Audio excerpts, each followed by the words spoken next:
Okay, guys, let's continue with One Crazy Summer. Um, and so, right now, the three girls are in Oakland and asked, they've been kind of like pushed out of the way by Cecile, their mom, and they're having a hard time understanding why. And at this point, Cecile has kind of shushed them away and told them to go to the center where the Black Panthers are at. So, that's where we're at. Glass of water. Page 49. So please take out your book. If we were at home with Big Pa and Big Ma, we would have been bathed and in bed an hour and 5 minutes ago. But we weren't in Brooklyn. We were in Oakland with Cecile.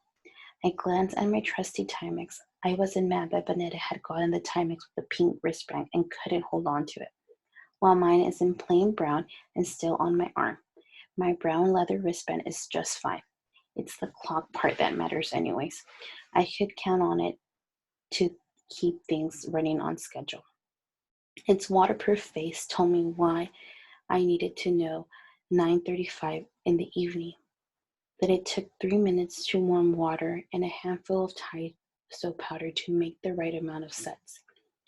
15 minutes was enough time for the day dirt to fall on the bottom of the tub, while Vanetta and Fern styled bubble beehive hairdos on their heads and beards on each other's.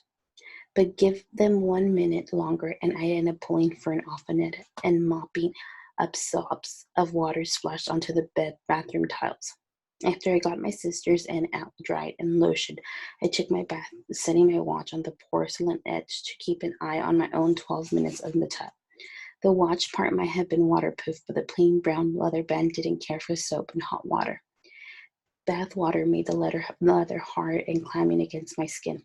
I always took it off. Only when I sat in the tub did I wish my Timex wasn't so reliable or ticking so steadily.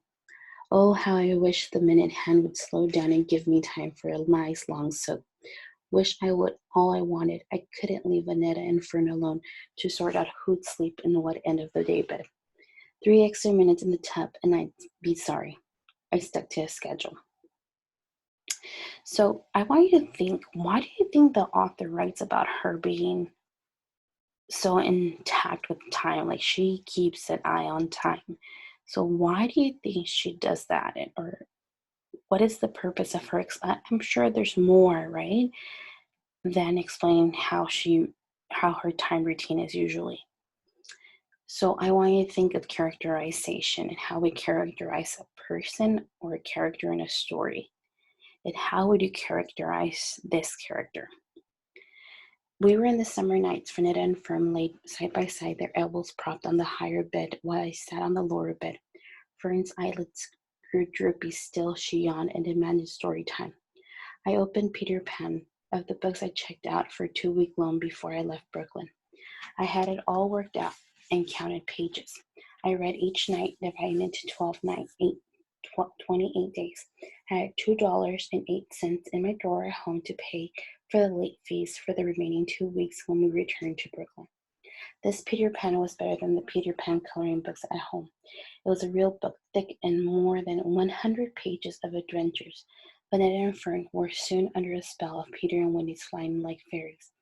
Both Vanetta and Fern gave out 3 pages sooner than I planned. I put my bookmark, a coaster from the airplane, in the right spot and pulled a blanket over my sisters. As quiet as a spy, I unbuckled my suitcase and took out my borrowed copy of The Islands and the Blue Dolphins. I turned off the gooseneck floor lamps and sat in the hallway where the light beamed from the living room. Cecile was in her kitchen doing whatever she did in there. I fell asleep with my book in my lap. What woke me was a thump. Through clouded, sleepy eyes, I made out the back of Fern's ruffled nightie. Her little heels were headed to Cecile's kitchen. I shook myself awake and jumped to my feet. As sure as I knew Cecile was crazy and unmotherly, I knew I must stop Fern. It was too late. I wasn't fast enough to catch hold of Fernie's nightie. Cecile was right there, guarding whatever she was hiding in the kitchen. A sleepy and sweet voice Fern asked, "Can I have a glass of water?" Papa could never bring himself to say no to Fern. He left that to Big Ma, Vanetta, and me. But Cecile said, "Drink the water from the bathroom." It's nasty, Fern said. Then you ain't thirsty, little girl. I'm not a little girl. I'm Fern. She didn't mean. My mother sped to Fern's rescue. But Cecile raised hand stopped me. I got the message, and she lowered her stop sign. Let's get one thing straight, little girl. No one's going in my kitchen. It's hard to believe the last time they'd seen each other, Fern was in a loaf of bread in Cecile's arms.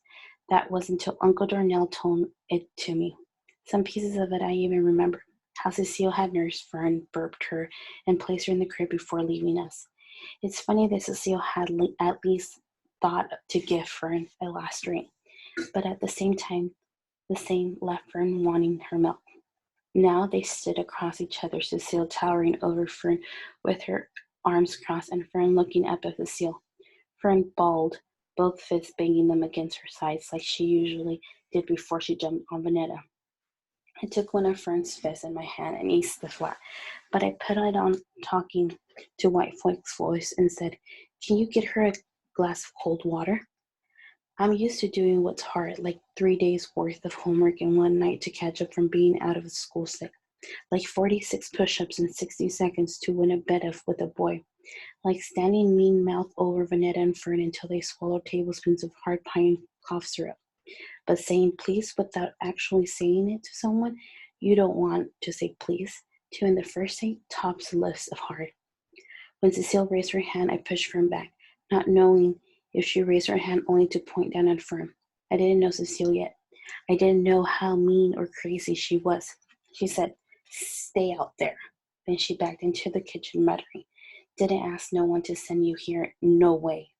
When the door had swung, I heard a rustle between the flash opening and closing, like fall leaves rustling. I looked up in time to see white wings hanging from above and a quick flash of the open door. To the normal kid in my classroom, that would have looked crazy, white wings hanging from the kitchen, but I remember strange things that got me laughed at in school, things about Cecile. I'd been dumb enough to volunteer facts about my mother for show and tell.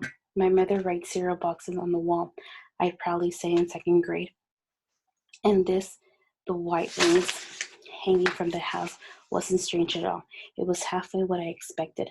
I would hate to think she had left us to lead a normal cookie baking pork chop frying life. The sink ran full force. I heard an opening and slamming of metal banging across the countertop, maybe cracking and shaking, the raw crackling of an ice metal tree. More opening and slamming again. Fern clung to my side of my inch and then inched behind me. Cecile came holding an extra paper cup of mean lady mints. Seeing Fern hiding behind me, she said, It's too late for all that. Here, take it. Fern stayed put, so I went to take the cup. Cecile pulled back, spilling a few drops on her feet. Little girl, you better take it if you want it. Fern fist balled from behind of the net, yelling again. I reached out, but Cecile glared, like, Girl, I know I'll knock you down. Fern stood from behind me and took the cup from Cecile's hand. I'm not a little girl, I'm Fern. Well, you better drink the cup of ice water, little girl, every last drop. Fern drank it down without stopping, probably to prove she could, probably to not stand down Cecile any longer than she had to. Then she handed me the cup with the ice, and I returned it to Cecile. As many times as Big Mom said it, I never fully believed it. That no one, not even Cecile, needed to have their way so badly, or was so selfish. That she could leave Pa, Vanetta, Fern, and me over something as small as silly as in the name. That Cecile left because Pa wouldn't let me pick up first name. But I saw and heard it from my own ears and eyes. She refused to call Fern by her name, and that made Big Ma right about Cecile.